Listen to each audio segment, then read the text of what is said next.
Hello.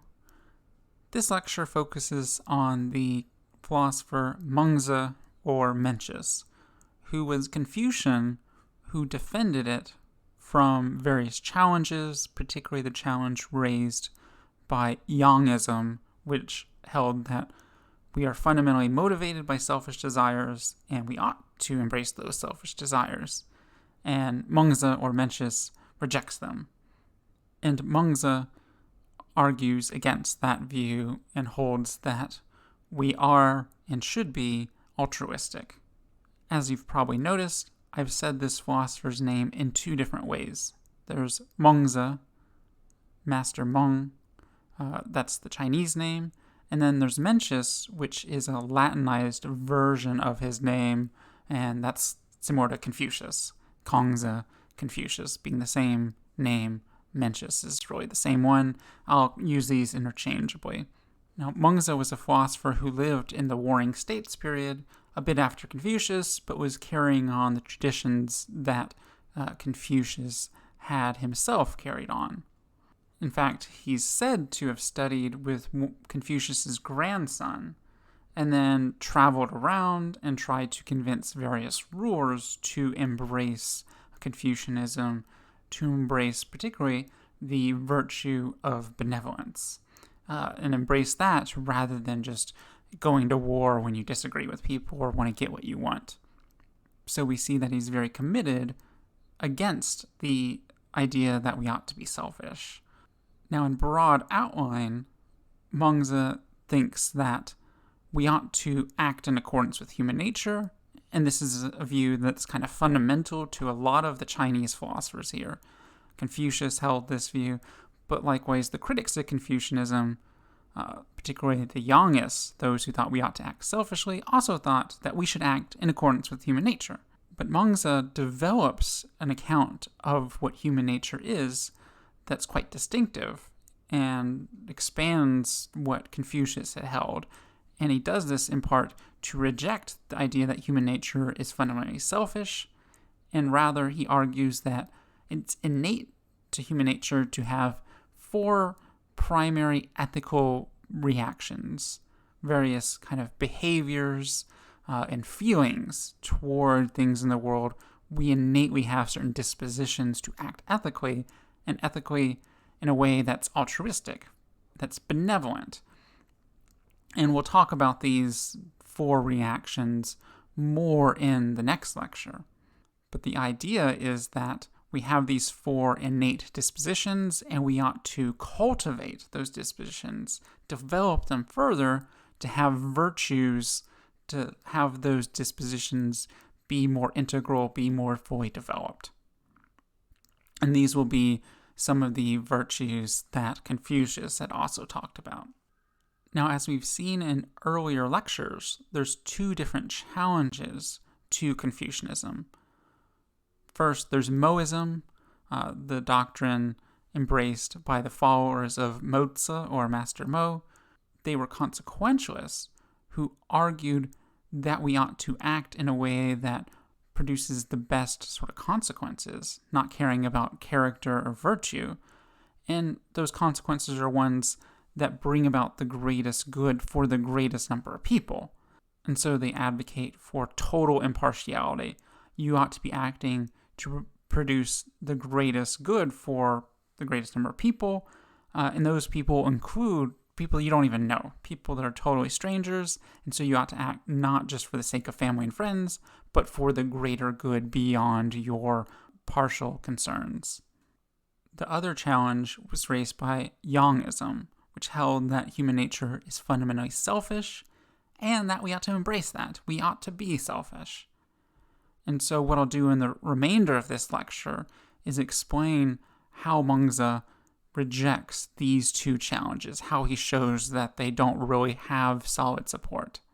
Mengzi's response to Yangism is a very vivid example, probably one of the most famous examples given in Chinese philosophy. And it's a sort of thought experiment. And so we're just considering an average person here in the circumstance, in a situation in which they're walking along and they see a child that's about to fall in a well. And then the question is, what would the average person do? What is it in human nature to do in that sort of scenario? And it's not so much what would they do, but how would they react sort of emotionally, and what sort of feelings would they have? So on this slide, I've presented the exact words which he uses to present this thought experiment. And it's helpful to just kind of point out a few of these words. He precedes the thought experiment by making his main claim, which is supposed to be shown by the thought experiment. And this is that all humans have hearts that are not unfeeling toward others. That is to say, all human beings are not totally selfish deep down, but also care for others, have a feeling for others' well-being. So he says that a person suddenly saw a child about to fall into a well. So it's not something that happens over a long period of time. He's trying to zero in on the very instant that the person sees the child about to fall in the well. His question is, what will people do in that situation, or what happens in that situation?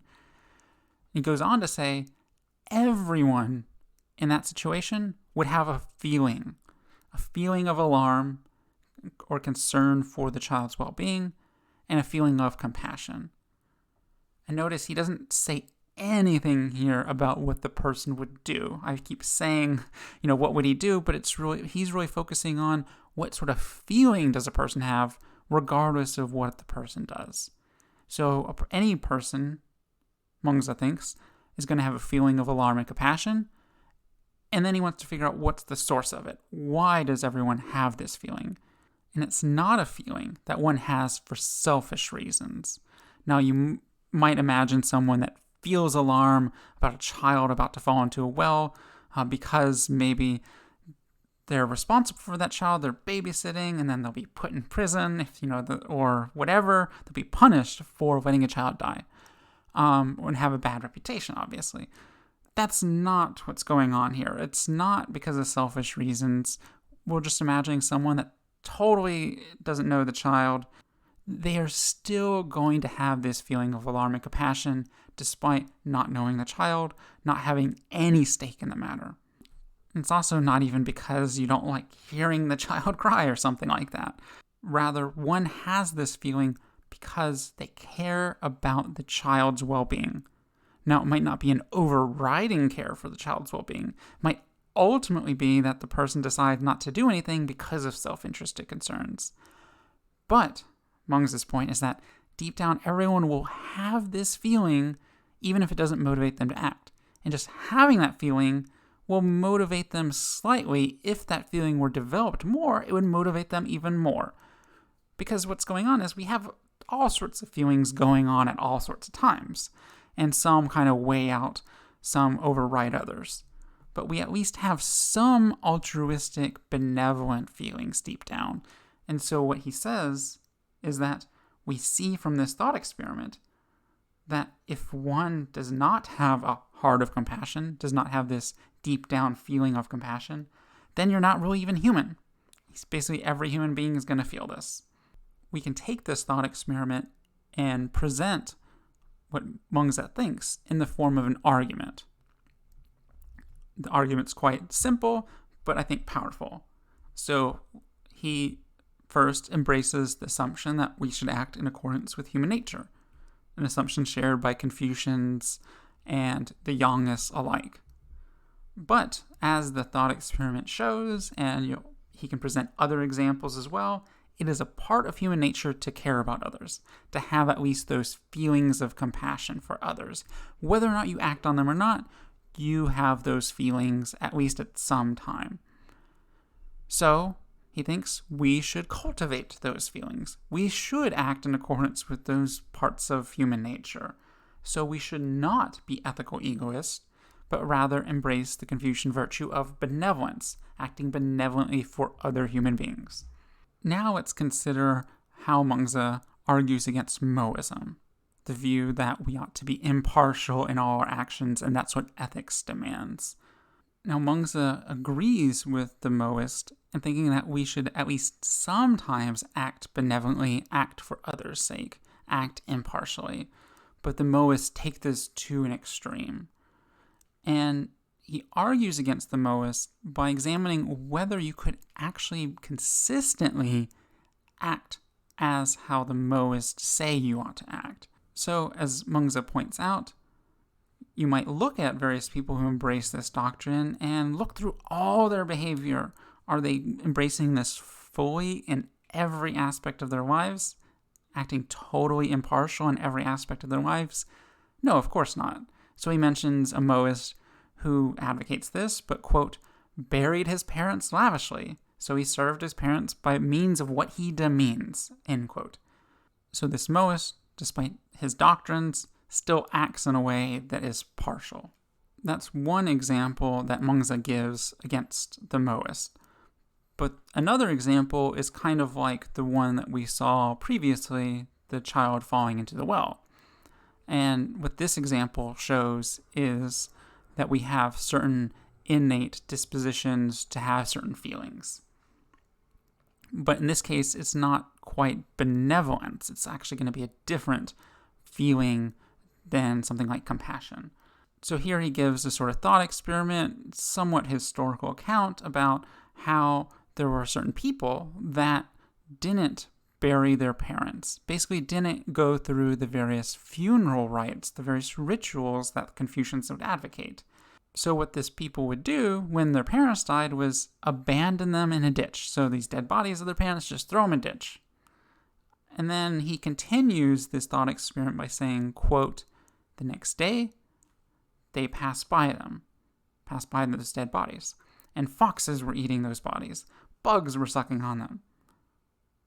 What happens? Well, sweat broke out on their survivors' foreheads. They turned away and did not look. So what's the point here? Well, he goes on and says, now it was not for the sake of others that they sweated. So it's not because of something that's tied to benevolence. Notice he says it's not about benevolence. Rather, quote, what was inside their hearts broke through to their countenances, broke through to their faces. You could see it on their face because of the sweat. So they went home and returning with their baskets and shovels, cover the dead bodies. And what Mengzi then goes on to say is that this is part of the way to do things for one's parents that are, in fact, partial. Now, what's crucial with this example is the feeling that the person has when they see the dead parents being eaten up by foxes and bugs. The feeling is not one of benevolence, which is something the Mohists would embrace, that we ought to act benevolently for the sake of others impartially. Rather, what he'll go on to say is that the feeling that is had here is one of respect. So the idea of respecting your elders.